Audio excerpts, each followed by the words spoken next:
سفر کے مہینے کو بھاری اور منحوس سمجھنا اسلام سے قبل جاہلیت کے زمانے کے لوگوں کا عقیدہ تھا۔ صحیح مسلم شریف کے اندر حدیث ہے، معاویہ بن حکم السلمی رضی اللہ تعالیٰ عنہ کہتے ہیں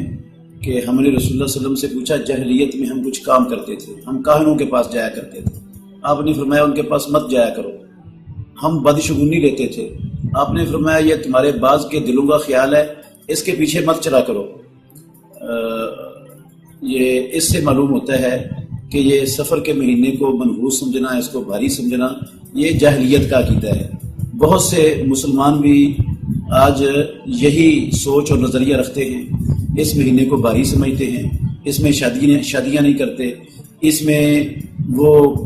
کوئی کاروبار شروع نہیں کرتے، اس مہینے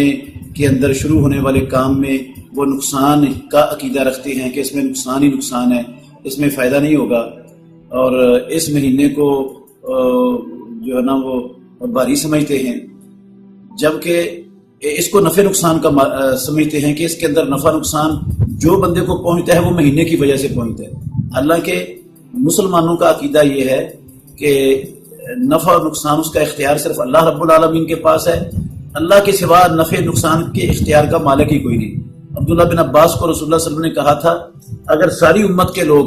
ساری امت جمع ہو جائے تجھے نفع پہنچانے پر تو وہ نہیں پہنچا سکتے، صرف وہی پہنچائیں گے جو اللہ نے آپ کے مقدر میں لکھا ہے، اور اگر ساری دنیا جمع ہو جائے آپ کو نقصان پہنچانے پر تو نہیں پہنچا سکتے، مگر وہی نقصان پہنچے گا جو اللہ نے آپ کے مقدر میں لکھا ہے۔ اس لیے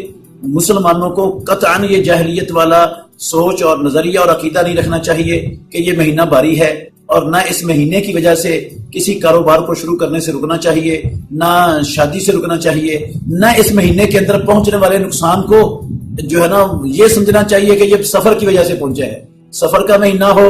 چاہے سفر کے علاوہ سال کے باقی مہینوں میں سے کوئی مہینہ ہو، سب اللہ کے مہینے ہیں، اور ان مہینوں کے اندر کوئی نقصان بندے کو پہنچتا ہے تو وہ اللہ کی طرف سے پہنچتا ہے، اور وہ اللہ کی قضاء اور قدر کے مطابق ہوتا ہے۔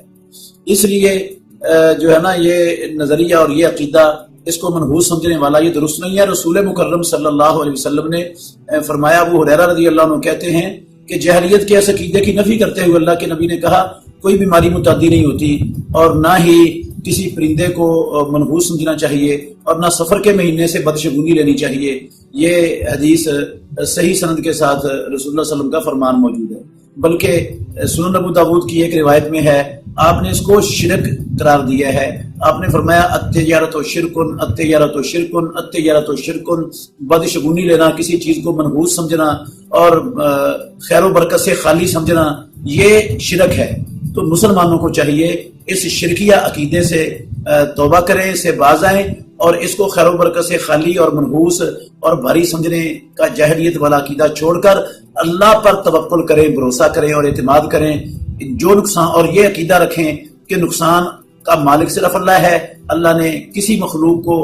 جو ہے نا وہ کسی کو نقصان پہنچانے کا اختیار نہیں دیا، اگرچہ اللہ نے بعض مخلوقات کو نفع نقصان کا سبب بنایا ہے، لیکن وہ مخلوقات یا وہ اسباب خود نفع نقصان پیدا نہیں کرتے، نفع نقصان اللہ کے ہاتھ میں ہے، وہ اللہ کی طرف سے ہی ہوتا ہے۔ واللہ اعلم۔